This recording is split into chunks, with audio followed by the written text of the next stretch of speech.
Baik, Assalamualaikum warahmatullahi wabarakatuh. Perkenalkan, nama saya Faniatul Asadia dengan NIM 5039. Pada kesempatan kali ini, saya akan menjelaskan mengenai materi evaluasi media. Sebelumnya, evaluasi memiliki pengertian yaitu kegiatan yang digunakan untuk menghasilkan bahan eh, yang mana bahan tersebut digunakan kembali untuk pertimbangan ketika akan mengambil keputusan. Dalam kegiatan belajar pembelajaran, evaluasi memiliki arti yaitu suatu penilaian yang dilakukan guna mengetahui tingkat keberhasilan siswa dalam mencapai suatu tujuan yang telah ditentukan atau ditetapkan. Nah, untuk evaluasi media dan sumber belajar sendiri memiliki pengertian yaitu penilaian terhadap suatu media atau sumber belajar, baik berupa audiovisual maupun yang tercetak.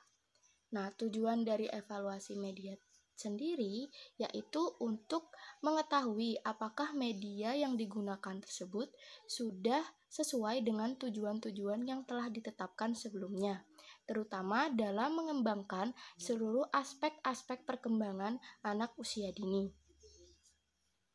Evaluasi media dan sumber belajar memiliki beberapa fungsi, di antaranya yang pertama adalah sebagai alat guna mengetahui apakah media yang digunakan dalam proses pembelajaran tersebut sudah sesuai dengan tujuan-tujuan yang telah ditentukan. Yang kedua, untuk mengetahui aspek-aspek apa sajakah yang menjadi kelemahan dan kelebihan dari media pembelajaran tersebut. Yang ketiga, sebagai alat untuk mengetahui perkembangan suatu media pembelajaran. Maksudnya, apakah media pembelajaran tersebut sudah sesuai atau sudah berhasil membantu mengembangkan aspek-aspek perkembangan anak usia dini. Yang keempat, sebagai bahan pertimbangan dalam mengembangkan dan membuat media pembelajaran yang akan datang.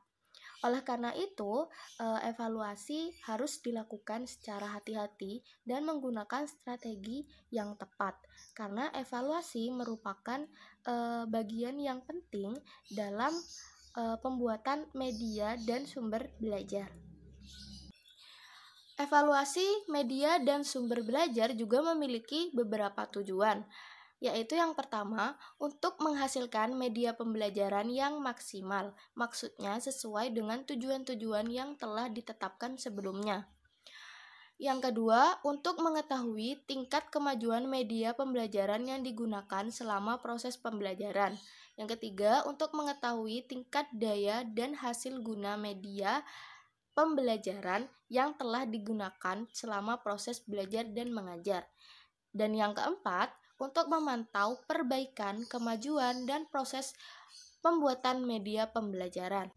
Baik, perkenalkan nama saya Tri Indah Lovita, NIM 5053. Di sini saya akan menjelaskan tentang prinsip evaluasi media dan sumber belajar anak usia dini. Prinsip media dan sumber belajar yang pertama adalah multiguna. Multiguna yang dimaksud di sini adalah bahwa media tersebut dapat digunakan untuk mengembangkan berbagai aspek perkembangan anak. Contohnya media pembelajaran tersebut adalah permainan lempar gelang dalam botol. Permainan tersebut dapat mengembangkan semua aspek perkembangan anak. Dari aspek fisik motorik, yaitu cara anak melemparkan gelang. Selain untuk perkembangan aspek motorik, alat permainan tersebut bisa dikembangkan untuk perkembangan aspek kognitif anak, yaitu cara anak dalam menghitung berapa banyak gelang yang masuk ke dalam botol. Aspek perkembangan lainnya yang dapat dikembangkan melalui permainan tersebut adalah anak dapat mengenal angka, aturan bermain, dan lain-lain. Yang kedua, aman. Aman yang dimaksud di sini adalah tidak menggunakan bahan yang berbahaya bagi anak. Aspek keselamatan anak merupakan salah satu hal yang harus menjadi perhatian guru sebagai pembuat media pembelajaran. Bahan-bahan kimia yang berbahaya perlu dihindari oleh guru. Misalnya penggunaan jenis cat yang digunakan untuk mewarnai alat permainan. Yang ketiga, meningkatkan kreativitas.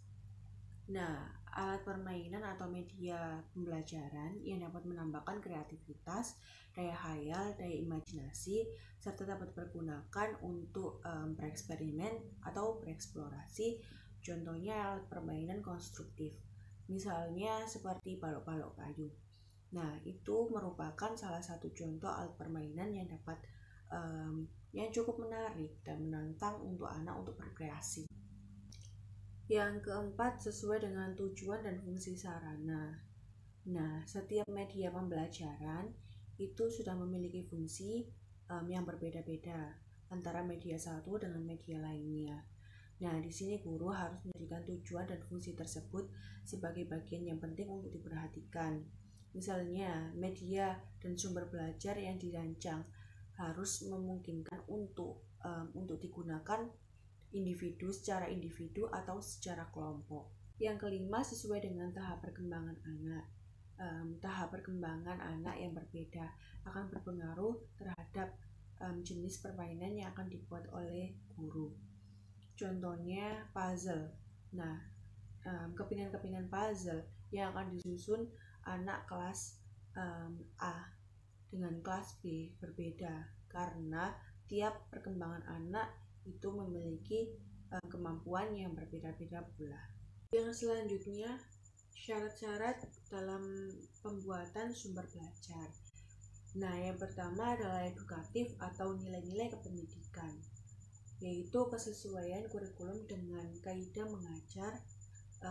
Ini gunanya untuk mendorong dan meningkatkan kreativitas anak serta membantu kelancaran dalam belajar mengajar. Yang kedua, segi teknik atau langkah-langkah prosedur pembuatan. Yang ditekankan adalah ketelitian, keawetan, ketahanan, dan keamanan. Hal tersebut diperhatikan untuk membuat alat atau media pembelajaran yang agar sesuai dengan ketentuan atau sesuai dengan perencanaan yang telah dibuat. Yang ketiga adalah segi estetika. Di sini menekankan pada keserasian atau keindahan alat atau media pembelajaran gunanya untuk meningkatkan minat anak dalam belajar. Perkenalkan, nama saya Roratul Nikma, NIM 1902102059. Di sini saya akan menjelaskan tentang prosedur media dan sumber belajar. Yang pertama, review oleh ahli di luar tim pendesain instruksional. Review oleh ahli ini sangat penting karena untuk memperoleh pendapat dari pihak lain. Masukan dari para ahli ini digunakan untuk revisi produk instruksional media dan sumber belajar. Yang kedua, evaluasi 1 lawan 1. Evaluasi 1 lawan 1 ini dilaksanakan dengan memilih 2 orang atau lebih yang dapat mewakili populasi target dari media sudah dibuat. Maksudnya, evaluasi ini untuk mengidentifikasi dan mengurangi kesalahan-kesalahan yang secara nyata terdapat dalam media sumber belajar. Yang ketiga, evaluasi kelompok kecil. Evaluasi kelompok kecil ini adalah untuk mengidentifikasi kekurangan kegiatan instruksional setelah direvisi berdasarkan evaluasi 1 lawan 1 oleh peserta didik. Yang keempat, evaluasi lapangan. Evaluasi lapangan ini adalah digunakan untuk mengidentifikasi kekurangan produk instruksional tersebut yang jumlah populasi yang menjadi sampel dalam uji coba lapangan ini lebih besar dari jumlah peserta didik yang berpartisipasi dalam evaluasi kelompok kecil.